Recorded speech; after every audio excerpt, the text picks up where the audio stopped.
নমস্কার, today story special এডিশনে এই মুহূর্তে আমি আছি ইন্ডি স্মার্ট হোটেলে এবং ইন্ডি স্মার্ট হোটেলে যে কারণে আমরা রয়েছি টিম টুডে স্টোরি মূলত আমরা রয়েছি সাগর মণ্ডলের ওয়ের the light finds me.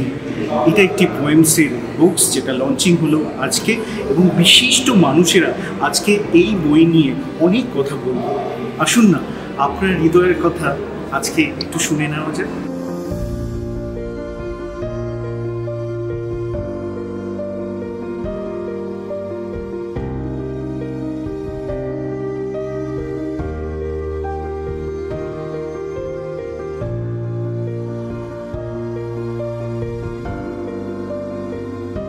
Launch ইভেন্টটা আসতে পারে I am very very happy because মানে আমি প্রচণ্ড বুকিশ এবং একটা টাইমে প্রচণ্ড বই পড়তাম, ঠিক আছে, এবং আমার মানে রোম্যান্স বলো সব কিছুর এক্সপিরিয়েন্স হচ্ছে বই থ্রু বুক রিডিং। টাইটেলটাই এত interesting, where the light finds me.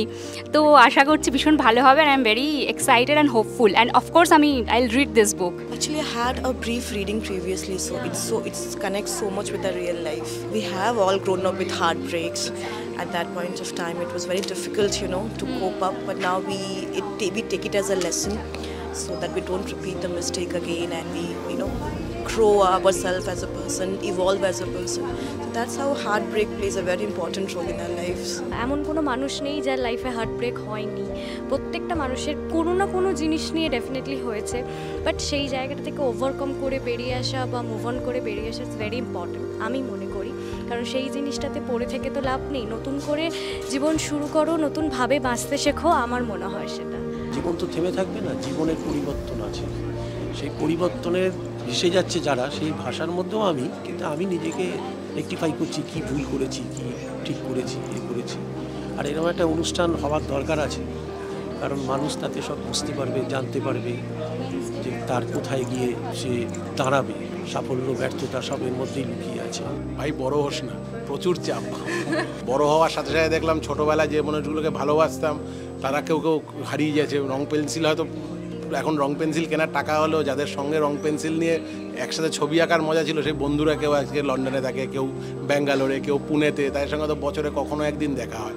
আগে পেন্সিল ভাঙলে মন খারাপ হতো, এখন মন ভাঙলে মন খারাপ হয়। কাজেই এখন প্রত্যেকটা জিনিস মানে ছোটোবেলায় যেগুলো মনে হতো ভয়ঙ্কর ব্যাপার, এখন মনে হয় ওগুলোই মনে হয় ভালো ছিল। এই দিনগুলোই একটু চাপের, তাই ছোটোবেলায় ফিরতে পারলে বলতাম চ্যাম্প বড় হোস না, অনেক চাপ বড় হলে।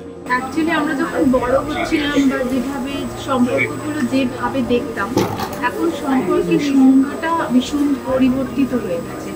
আমি যেটুকুনি বুঝছি এখন সম্পর্কগুলো ভীষণই একটা ডিলিং এর ব্যাপার, মানে যখন তার মনোমতো হয়ে চলতে পারবে ততক্ষণ ইউর ইন, আর যখন তার তুমি নিজের বক্তব্যগুলো জানাবে তখন তুমি out. Heartbreak always makes a person more powerful, and he may become a very known singer, may become an actor.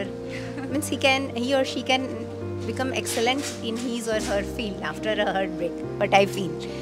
And moreover, it's a part of life. It is also an emotion. One should carry on his or her life, and one should not take it very seriously.